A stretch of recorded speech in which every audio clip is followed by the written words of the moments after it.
pessoal, como vai? Meu nome é Tiago Leite, eu sou médico, sou pediatra de formação, tenho o curso de gestão pelo Einstein e tenho mestrado em desenvolvimento infantil pelo UFMG. E hoje eu queria falar um pouco com você sobre gestão e empreendedorismo. Na minha carreira hoje, sou diretor médico de uma empresa que presta serviços médicos.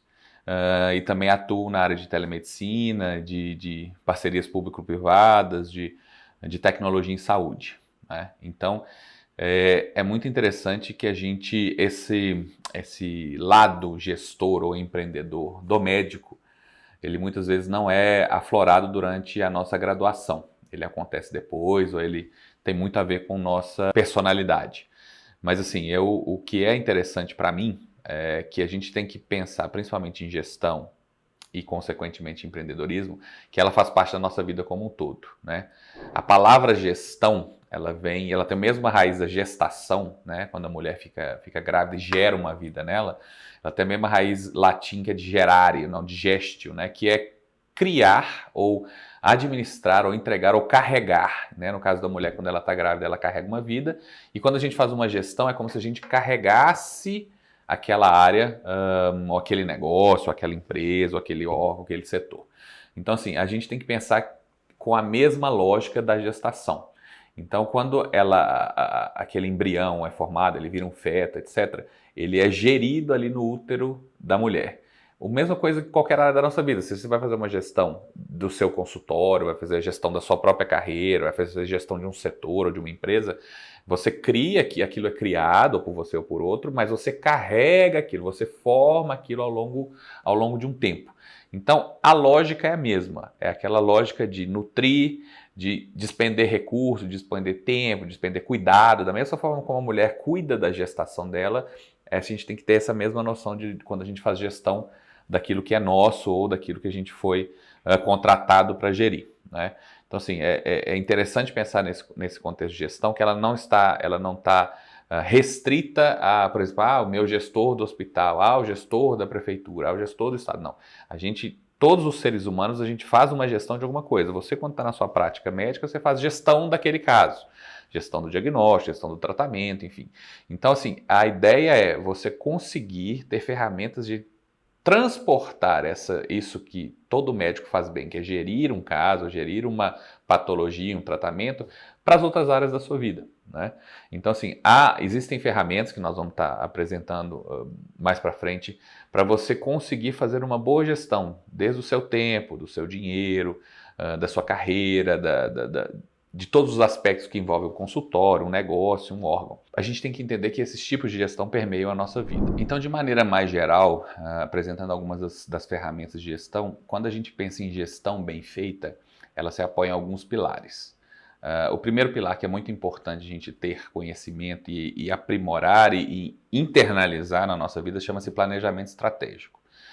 Planejamento estratégico, você tem, por exemplo, nos esportes, ele é muito visto, né? Quando você vai para um jogo de futebol, enfim, de vôlei, futebol americano, você tem uma estratégia para aquele jogo, você tem uma estratégia mais ampla para aquele campeonato. Então, da mesma forma, enquanto gestores, nós temos que ser intencionais no nosso planejamento estratégico. Por exemplo, se eu quero abrir um consultório, eu tenho que pensar no local, eu tenho que pensar no quanto eu vou gastar, eu tenho que pensar em quem eu vou contratar, em que área ele vai atuar e para que cliente eu vou vender isso. Então, o planejamento estratégico, né, ele tem que vir antes do início da sua gestão e ele tem que se adaptar ao longo do tempo, né? Por exemplo, você pode começar num cargo de gestão ou numa gestão de um negócio próprio com um planejamento e ao longo do tempo você vai adaptando aquele planejamento à realidade do dia a dia.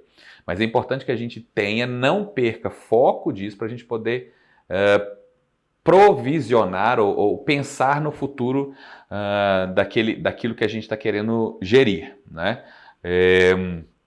E uma coisa que o médico é bom é de fazer diagnóstico. Então, ao longo do planejamento estratégico, é importante a gente fazer o diagnóstico da situação, seja mensal, trimestral, anual. A gente vai atualizando o nosso diagnóstico do setor que a gente gere ou do negócio que a gente gere e adaptando o nosso planejamento estratégico àquela realidade, aquele diagnóstico. A segunda ferramenta que eu queria falar sobre a gestão é a mensuração das nossas ações. Ou seja, Dentro de um planejamento estratégico, quando eu tomo uma atitude para mudar ou alterar alguma coisa no curso da minha gestão, isso tem que ser mensurado, ou seja, eu tenho que ter dados, eu tenho que ter indicadores que mensuram se aquela ação foi benéfica, neutra ou se ela trouxe algum efeito deletério naquele meu planejamento estratégico. Então, é importante a gente pensar que numa gestão bem feita, para toda ação que eu tomar, eu tenho que mensurá-la, né? Eu posso criar um conjunto de dados, um conjunto de indicadores que vão me ajudar a mensurar isso, mas é importante que eu tenha alguma ferramenta de mensuração dessa ação. Eu não posso simplesmente ir tomando ações e não saber que efeito elas têm. E se a gente não tem um dado comparativo, a gente não tem um dado indicador, a gente não vai saber se essa ação ela teve algum efeito ou não. Então é importante planejamento estratégico, mensurar as nossas ações em cima desse planejamento estratégico, até as ações que eu tomo no dia a dia também, numa maior escala, é importante a gente mensurar elas de alguma forma também. A terceira ferramenta que a gente deve sempre utilizar na nossa gestão é a tecnologia. E a tecnologia, a gente, quando fala em tecnologia, é um conceito muito amplo, né? É um conceito que nós na MedGo gostamos muito de usar e a gente gosta de andar bem sempre junto com a tecnologia, né? Tecnologia, e eu sempre falo isso, a tecnologia ela não pede licença, ela pede desculpa depois. Então, ou seja, vou usar um exemplo rápido, a telemedicina era uma coisa que há 5, 6 anos atrás era muito restrita. Hoje, praticamente, assim, a grande maioria dos médicos que eu conheço atendem de alguma forma em telemedicina, né? Você responder algum paciente no WhatsApp é uma forma de telemedicina. Então, ou seja, a gente tem que estar antenado, né, que é a palavra legal, a gente tem que estar a par dessa tecnologia. E a tecnologia, a gente não é só pensar em avanço de computador, avanço de equipamento. A tecnologia, ela também nas ações e nos nossos protocolos, na maneira como a gente trabalha no dia a dia, isso também, o aprimoramento disso também é uma tecnologia, né? A gente chama isso de tecnologia leve, né? Tecnologia leve é quando um aprendizado faz com que eu faça uma ação minha, o ato do meu trabalho de uma maneira mais eficiente ou mais assertiva. Nós, como gestores, se a gente quer ser um bom gestor, a gente tem que estar bem a par dessa tecnologia, dessas atualizações, seja em equipamentos, seja em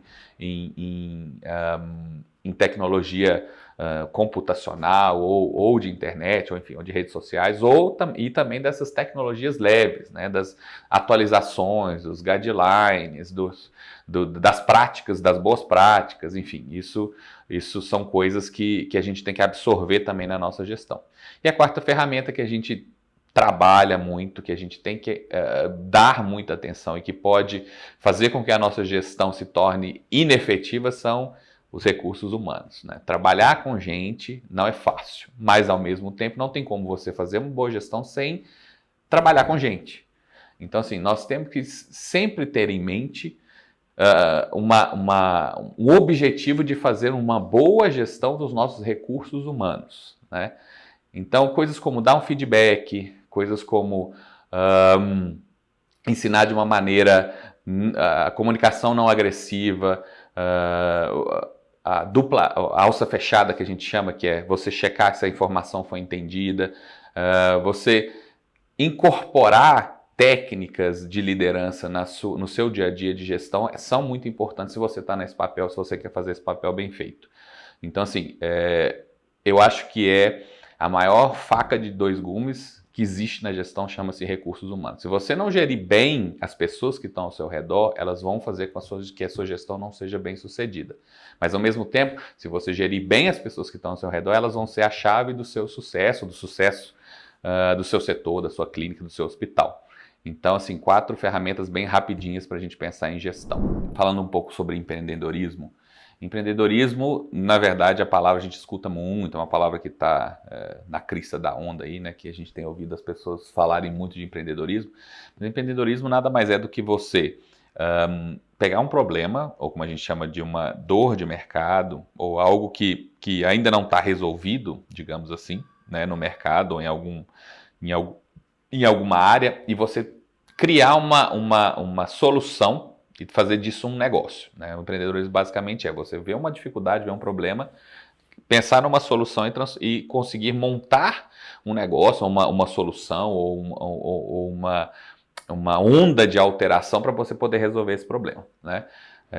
Acho que assim, como é uma coisa boa e uma coisa bem vista, hoje todo mundo quer ser empreendedor. E muitas vezes fala, mas eu não consigo ser, eu não tenho personalidade para ser empreendedor.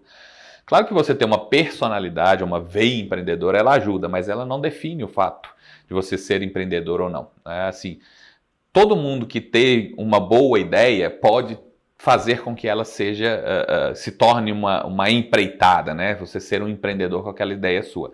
A diferença entre você se tornar um empreendedor ou ter só uma boa ideia é o caminho que você percorre para que aquela ideia se torne algo prático, né?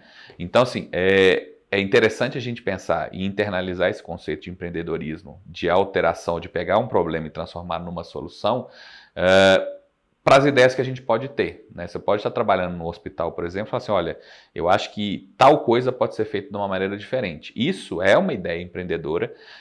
E aí você tem que passar para o segundo passo, que é transformar aquela ideia, e agora como que eu vou implementar essa ideia onde eu trabalho, ou vou transformá-la numa coisa que eu consiga ganhar dinheiro com ela, né? Que isso pode acontecer também. Então, assim, a gente se imbuir de ferramentas nesse sentido, aí nós temos cursos de gestão, cursos de empreendedorismo, e aqui na MedGo a gente também quer fazer uma coisa muito próxima de vocês e poder ensinar isso, né? Poder pegar essas ideias e lapidá-las e transformá-las em coisas práticas e coisas que você possa fazer uma carreira em cima delas. Então a gente tem que entender que temos que aprender ferramentas para transformar nossas boas ideias em negócio. Então, assim, num plano mais geral, o empreendedorismo é isso. É uma mentalidade que você pode aprender. Assim como a medicina é uma técnica, ou seja, são um conjunto de capacidades e conhecimentos que você adquire ao longo do tempo, o empreendedorismo também é uma técnica, né? Você pode aprender a ser empreendedor, aprender ferramentas, aprender técnicas para que você possa transformar suas ideias em negócios, transformar suas ideias em movimentos transformadores. Então, tirar um pouco dessa falácia que você tem que ter uma personalidade, uma veia empreendedora para ser um empreendedor. Não, basta você aprender técnicas, aprender ferramentas para que vão tornar a sua carreira ou a sua vida diária uma vida empreendedora. Um dos grandes exemplos de empreendedorismo a gente pode encontrar quando aconteceu a Corrida do Ouro lá na Califórnia, ali durante o século XIX, né, entre início do século XIX, 1800 e pouco, até 1830, 1840, que foi a grande expansão para o oeste e a Corrida do Ouro. O que aconteceu? Muita gente saiu ali de Nova York, da costa leste dos Estados Unidos, para a costa oeste para encontrar ouro na Califórnia. Então isso aconteceu que ali na região começou a ter uma aglomeração enorme de pessoas procurando ouro e, obviamente, houve uma falta de pá, de picareta, de peneira, né, para peneirar as pedras dos rios. Então, os empreendedores, as pessoas que pensaram nisso, ou que usaram essas ferramentas, elas começaram a fazer, poxa, peraí, tem um monte de gente procurando ouro, mas essas pessoas estão sem pá, estão sem picareta, estão sem peneira, eu vou vender essas coisas. Então elas começaram a ganhar dinheiro, por quê? Porque elas começaram a vender coisas que eram necessárias naquele momento. Então elas pegaram um problema, que era a falta de ferramentas, e começaram a suprir essas ferramentas. Da mesma forma, as pessoas começavam a achar o ouro, e aí como é que eu transportava esse ouro para o outro lado dos Estados Unidos, que era onde comprava o ouro. Então outras pessoas pensaram assim, então eu vou organizar o transporte desse ouro para lá. Então, a ideia é o seguinte, não só a oportunidade que existe ali, mas em cima de uma oportunidade, ela gera uma escassez e em cima dessa escassez você pega aquela ideia da escassez, transforma num negócio e aí isso é um resumo do que é ser empreendedor. Pegar uma escassez, transformar ela numa ideia e, né, prover aquela falta, prover aquela escassez.